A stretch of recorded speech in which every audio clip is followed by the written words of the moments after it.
orang yang hidup di dunia ini, siapapun ia, akan banyak melihat perdebatan, perbedaan pendapat yang begitu banyak. Sekarang kita Pak, kita hidup, yang kita lihat perbedaan udah banyak. Banyak gak Pak kira-kira Pak? Bu, banyak gak kira-kira Bu? Banyak. Sekarang aja kita lihat Bu, Masya Allah, perbedaan pendapat Pak. Kita sholat pakai kunut, ada yang gak pakai kunut. Kita tahlil, ada yang gak baca tahlil. Ada yang mengharamkan tahlil. Kita mengadakan maulid, ada yang mengharamkan maulid. Kita hidup sekarang aja nih Pak Bu, udah ada tuh perbedaan pendapat kayak begitu tuh. Perbedaan kayak begitu tuh udah nampak di depan mata kita. Gimana anak cucu kita nanti? Perbedaan pendapat yang lebih bagaimana lagi yang akan mereka hadapi? Bisa enggak mereka berpegang teguh terhadap ajaran para nenek moyangnya? Bisa enggak tatkala adanya perbedaan pendapat kayak begitu tuh? Tatkala ada perbedaan pendapat kayak begitu, bisa enggak anak kita masih berada di jalan yang sesuai dengan ajaran kita, sesuai dengan ajaran guru-guru kita dalam manhaj ahlus sunnah wal jamaah? Bisa enggak kayak begitu tuh kita pikirin? Ini yang sahabat pikirin, ya, karena perbedaan pendapat setiap zamannya, setiap waktunya akan terus bertambah. Perbedaan akan terus muncul.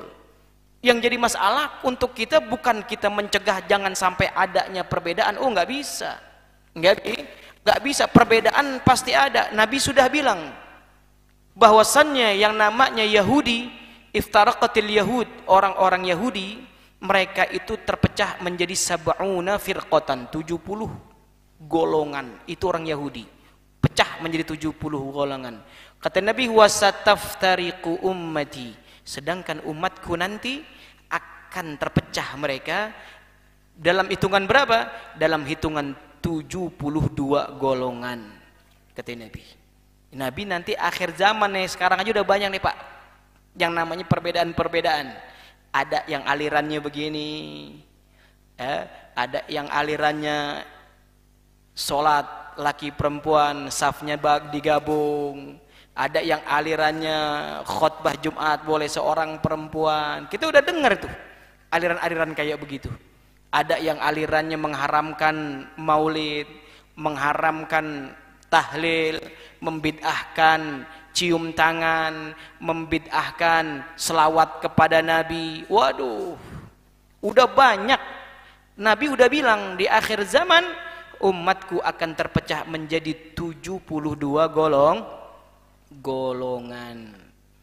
Kata Nabi, ihda wa sab'ina, 71 daripada 72 golongannya, 71-nya finnar, mereka semuanya di neraka, kata Rasulullah.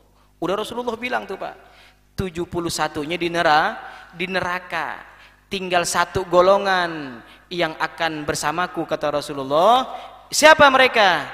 Hum ahlus sunnah wal jamaah. Mereka yang berpegang teguh kepada sunnah baginda Nabi besar Muhammad sallallahu alaihi wasallam. Maka Nabi bilang, fa'alaikum bisunnati wa sunnatu khulafa'ir rasyidin mahdiyin.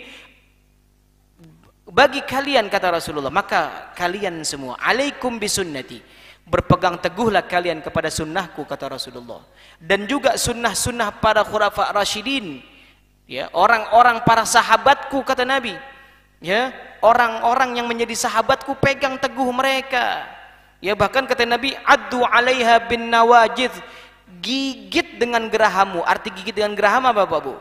Ini Nabi memberikan kiasan. Gigit dengan geraham artinya pegang yang keras tuh ajaran kayak begitu tuh. Karena Nabi bilang, taraktu fikum amrain, aku tinggalkan kepada kalian dua perkara. Nabi bilang cuma dua perkara. Ma in tamassaktum bihima lan tadillu abada. Kalau kalian berpegang teguh seumur hidup dengan dua ini, kata Nabi, lan tadillu abada, enggak bakal pernah sesat kalian, kata Nabi. Dua nih, kata Nabi.